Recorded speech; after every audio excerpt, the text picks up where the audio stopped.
भागवत महापुराण की जय। कृष्ण कन्हैया लाल की जय। राधा रानी की जय। भगवान श्री कृष्ण के सभी भक्तों को राधे राधे, जय श्री कृष्ण।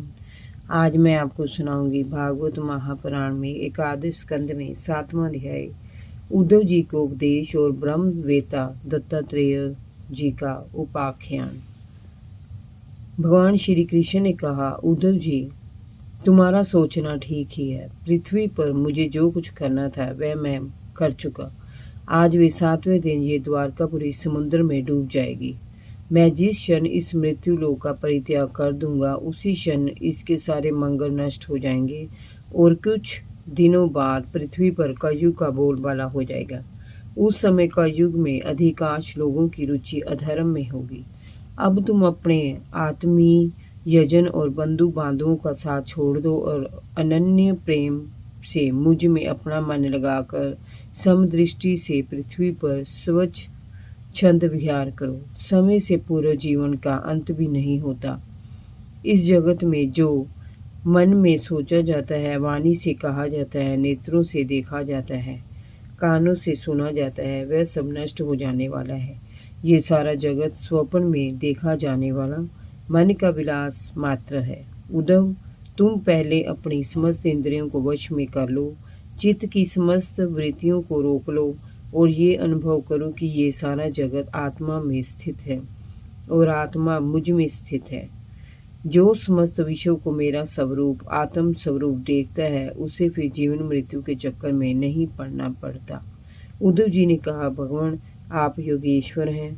आपने मेरे लिए संन्यास का उपदेश दिया है, परंतु जो लोग विषयों के चिंतन और सेवन में लगे रहते हैं उनके लिए विषय भोगों का त्याग करना बड़ा कठिन है।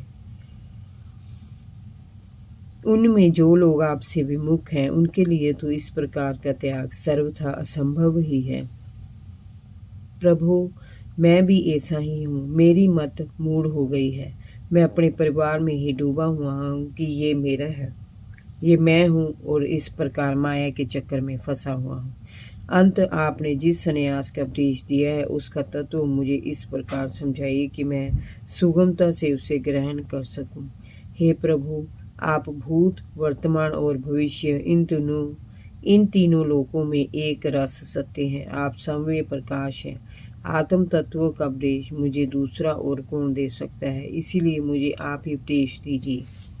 भगवान श्री कृष्ण ने कहा, उद्धव, इस संसार में जो व्यक्ति ईश्वर, प्रकृति और जगत के विषय में जिज्ञासा रखकर निरंतर सोचता रहता है उसे अशुभ वासनाएं कभी नहीं सताती। समस्त मनुष्यों का आत्मा ही उसका उपदेशक गुरु है। वह प्रत्येक पल उसके हित अहित की चिंता करता रहता है और उसे सचेत भी करता रहता है। सभी जीवों में, मनुष्य में ही वह बुद्धि तत्व विद्यमान है जो आत्म तत्व अर्थात मेरे स्वरूप को पहचान सकता है। इस विषय में महात्मा लोग एक प्राचीन इतिहास का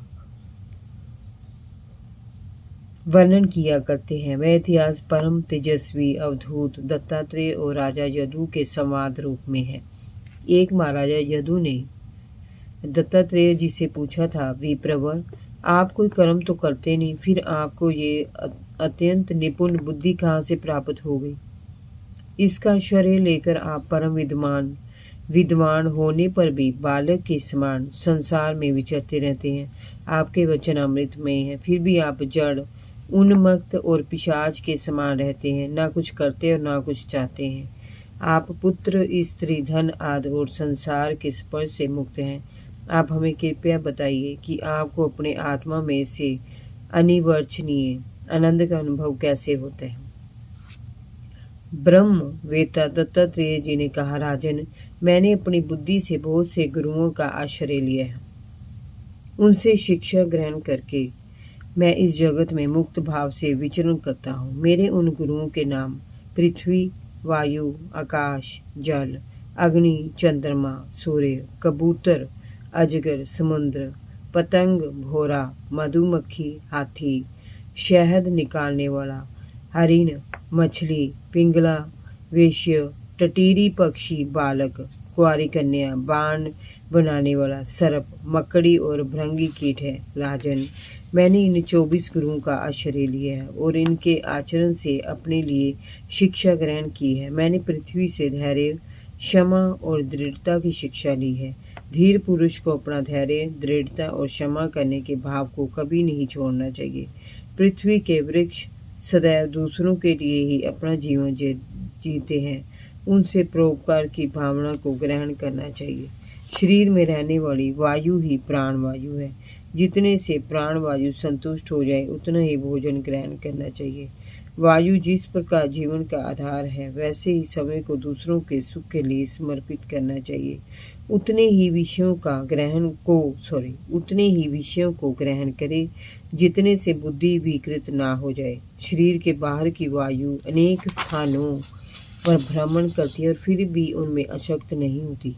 किसी की भी गुण दोष को वह नहीं अपनाती। इसी प्रकार साधक भले ही विविध धर्म और स्वभाव वाले लोगों के मध्य जाए, परंतु उसे अपने लक्ष्य पर निरंतर स्थित रहना चाहिए। गंध वायु का नहीं, पृथ्वी का गुण है, फिर भी वायु गंध का वहन करती है।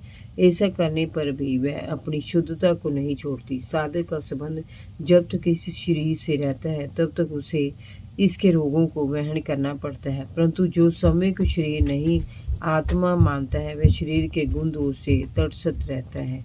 आकाश अखंड है, वैसे ही चर अचर जितने सूक्ष्म और स्थूल शरीर हैं उनमें आत्मा आकाश की भांति स्थित रहता है। ये आत्मा ही ब्रह्म का स्वरूप है जो सभी प्राणियों में साक्षी रूप से रहता है। माला के मनकों में जैसे धागा रहता है वैसे ही जीवों में ये आत्मा रहता है। आकाश में मेघ उमड़ते हैं, जल बरसता है, उल्का पिंड टूटते हैं, सितारे चमचमाते हैं, ग्रह नक्षत्र घूमते हैं, फिर भी आकाश इन सब से अछूत रहता है।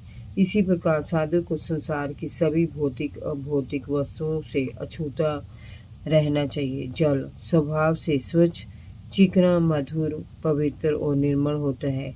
इसी प्रकार साधक को स्वभाव से शुद्ध, सिनगन, लचीला, मधुरभाषी और परोपकारी होना चाहिए। अग्नि तेजस्वी और ज्योतिर्मय होती है, कोई उसे अपने तेज से नहीं दबा सकता, केवल जल ही उसे दबा सकता है। अग्नि जैसे सब कुछ अपने पेट में पचा जाती है, वैसे ही साधु को अपने तेज से, तपस्या से सभी ब्रह्म और आंतरिक दोषों को पचा लेना चाहिए। जैसे पदार्थों में अग्नि कभी प्रकट होती है, कभी अप्रकट, वैसे ही साधक को कभी शांत रहना पड़ता है तो कभी उसे प्रकट होना पड़ता है। चंद्रमा से मैंने शिक्षा ली है कि काल की गति की कोई सीमा नहीं है। चंद्रमा की कलाएं घटती बढ़ती रहती है, परंतु चंद्रमा उतना ही रहता है। ऐसे ही जन्म से मृत्यु पर्यंत जितनी भी अवस्थाएं दिखाई पड़ती हैं वे सभी शरीर की हैं। आत्मा से उनका कोई संबंध नहीं होता।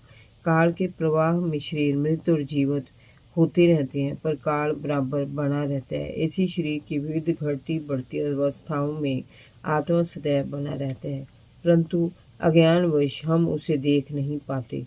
सूर्य जैसे अपनी किरणों से पृथ्वी का जल खींच लेता है और समय पर उसे बरसा देता है, वैसे ही योगी पुरुष इंद्रियों से विषयों को ग्रहण करता है और समय आने पर उन्हें त्याग देता है। सूर्य जैसे उस जल में अशक्त नहीं होता, वैसे ही साधक को विषयों में अशक्त नहीं होना चाहिए। आत्मा सूर्य के समान एक ही है, जो सभी जीवों में समदर्शी और तटस्थ दर्शक की भांति रहता है। वह स्वरूप और स्थान का भेद नहीं करता। राजन, किसी जंगल में एक कबूतर रहता था। एक पेड़ पर उसका घोंसला था। वह कबूतरी के साथ कई वर्षों तक उसे घोंसले में रहा। वे दोनों परस्पर बड़ा स्नेह करते थे। अपने गृहस्थ जीवन में वे पूरी तरह आसक्त थे। कबूतरी सदैव अपने कामुक पति की अभिलाषा पूर्ण करती थी। समय आने पर कबूतरी ने पहली बार अंडे दिए और समय होने पर उन अंडों में से बच्चे निकले। वे बड़े प्यार से उनका लालन पालन करते और सदा प्रसन्न रहती। एक दिन वे दोनों अपने बच्चों के लिए खाना लेने जंगल में गए हुए थे। तभी एक भेड़िया घूमता हुआ उधर आ निकला। उसने घोंसले के पास कबूतरों को फुदकते देखा और जाल लगाकर उन्हें पकड़ लिया। जब कबूतर कबूतरी चारा लेकर घोंसले पर आए तो उन्होंने अपने बच्चों को जाल में फंसे देखा तो उनके दुख की सीमा न रही। वे रोते चिल्लाते उनके पास पहुंचे। तभी कबूतरी भी बच्चों के स्नेह में पड़कर जाल में फंस गई। उन्हें फंसा देखकर वह मूर्ख कबूतर रोने लगा और मोहवश वह भी उस जाल में जा फंसा। उस बिल्ली की तो बन आई, वह उन्हें बांध कर चलता बना। राजन, गृहस्थ जीवन में जो साधक सदैव अपने और अपने बच्चों के भरण पोषण में ही लगा रहता है, अपने स्वजनों परिजनों में आसक्त रहता है, संसार के संबंधों को निभाने के लिए अपने जीवन में अधर्म का आचरण करने में भी संकोच नहीं करता और काल रूपी बहेलिए को भूले रहता है, उसका परिणाम इसी प्रकार होता है।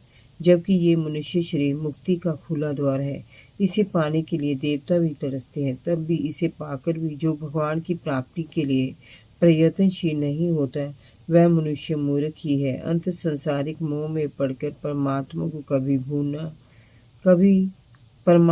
कभी नहीं भूलना चाहिए। जय जय श्री राधे। भागवत महापुराण की जय। कृष्ण कन्हैया लाल की जय। राधा रानी की जय। भगवान श्री कृष्ण के सभी भक्तों को राधे राधे। जय श्री कृष्ण।